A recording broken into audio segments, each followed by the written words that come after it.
I want to share with you something that's happening right now.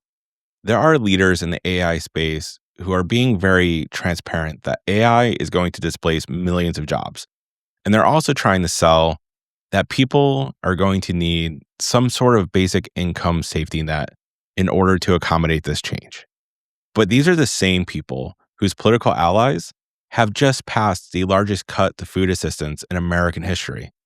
Both things happened, and we need to talk about it. So let's start with what income support actually is. They refer to it as UBI, and UBI stands for Universal Basic Income. The idea is relatively simple.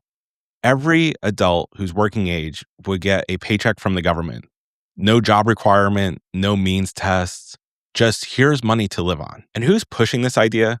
It's not the unions, it's not community organizers, it's mostly Silicon Valley leaders. For example, Sam Altman, CEO of OpenAI, dating back to 2016, has been saying we need some form of universal basic income. And he has personally financed a study where thousands of low-income Americans would receive $1,000 a month in order to test this idea out.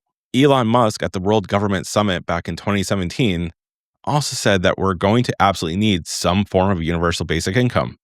And finally, Mark Zuckerberg, CEO of Meta, who's investing heavily in AI, included in his Harvard commencement address that some form of universal basic income would be needed to serve as a cushion for people. Again, this isn't just one person. It's a pattern coming out of the leaders who have the resources and ability to influence the direction our country and businesses move in. And I want to be honest with you. The idea of some sort of universal basic income isn't automatically bad. But I think we really need to take a close look at who's selling it and what they're actually doing while they're selling it. Because here's what's happening right now. In July of 2025, H.R. 1, or the Big Beautiful Bill, passed. And this bill included the largest cuts to food assistance in American history. SNAP, or what most people refer to of it as food stamps, serve and support about 40 million Americans. And this new law is projected to cut about $187 billion from that program over the next 10 years. In the nonpartisan Congressional Budget Office, whose job it is to take the bills Congress are looking at or about to pass and actually put numbers of impacts to it, suggests that about 2.4 million of Americans are about to lose or already in the process of losing their food assistance. It includes seniors, it includes veterans, it includes people with disabilities. Remember in the video I already posted talking about the circular economy and how some people can fall out of that economy if the money doesn't keep moving? For millions of Americans, SNAP benefits are that money flow. They're what keeps families able to buy basic needed food. There's what allows local grocery stores to stay open sometimes. And in some cases, there's what keeps entire communities together. Cutting them now is pulling out the floor while the ceiling's already falling on millions of Americans with AI disrupting the job market already. And now, before we all get too excited for what universal basic income may look like, I just want to point everyone to the fact that the people who are preaching it already have a huge amount of political power. And I think it's worth looking at what they're willing and able and do use that power to actually build. And so let's take a look at the social safety net that they're allowing to exist right now with their already massive political influence. In 2025, the federal poverty line for a family of 4 is about $32,000. Let me tell you what that actually looks like. MIT, one of the most respected research institutions in the world, publishes a living wage calculator. It calculates the actual cost for basic necessities, things like food, housing, healthcare, transportation. No vacation, no added benefits, just what's actually needed to survive. And in Tennessee, which is the cheapest state in the country, for a family of 4, even there, you would need about $78,000 to cover the basics. That's about 2.4 times what the federal poverty rate actually allows for.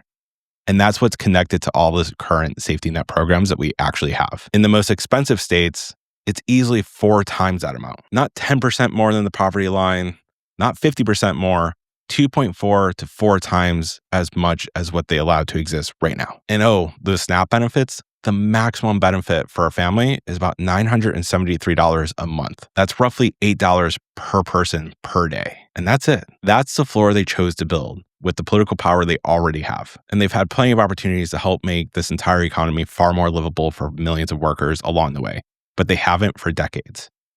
And Elon Musk stood on a stage at CPAC with a chainsaw and literally screamed, "This is a chainsaw for bureaucracy." He waved it in the air and the crowd cheered. That chainsaw wasn't really aimed at waste, in my opinion. It was aimed at programs that are literally keeping people alive. So when some people are trying to tell us that UBI is going to be generous, I would just ask, generous compared to what? Because based on the track record of what they already will allow, it's probably not going to be as generous as what they're selling. Now, let me ask you the question I keep coming back to. If UBI actually happened or passed today somehow, who would actually design it? Who decides how much you and I get? Does it end up replacing SNAP, Medicaid, Social Security? Those decisions will likely be made by people who have the most influence over the legislative process right now. And according to Open Secrets, big tech industries spend over $60 million in 2024 alone on lobbying efforts. Each of the big tech companies spend over $10 million a year themselves on lobbying members of Congress to influence the legislative process. And the message coming from that world isn't about how do we slow down and make sure workers are protected and make sure people have enough income to survive on and prosper on. The word coming out of that crowd is very much, how much faster can we move? And by the way, when they do get held to account and try to explain why, the responses are usually something along the lines of, trust us, something better is coming. But a promise isn't a plan, and a future check doesn't pay today's rent. So here's what I'm asking you to do. And I'm especially talking to the person who's never called a politician in their life, who thinks it's a waste of time, or who's just totally checked out. I hear you, I really do. But here's the reality. Big tech spends about $60 million a year talking to your representatives. And us as working class people hardly spend anything. The only thing that can help close that gap is your voice, your actual voice. Pick up the phone and use it. This week, I want you to make one phone call. Go to either house.gov or senate.gov, type in your zip code. You'll get your representative's name and phone number. Call them. You don't need to be an expert. Just say, I'm a constituent and I'm concerned about the cuts to our social safety net like SNAP. Say that you're concerned about AI displacing millions of workers with no plan for what comes next. And then just say, please log my call. That's it. 5 minutes of your time. Congressional offices count how many calls come in on each issue. They report them to the actual member.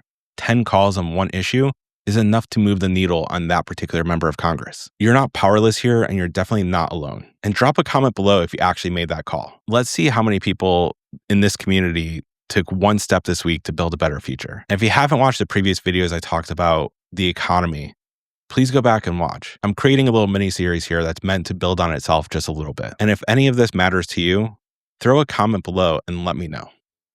And also, share this with someone else who it will also matter to. Thank you. If you haven't yet, please click like on this video, drop a comment below, and click that subscribe button. It'll help the YouTube algorithm make sure that these videos are getting into your feed. Thank you.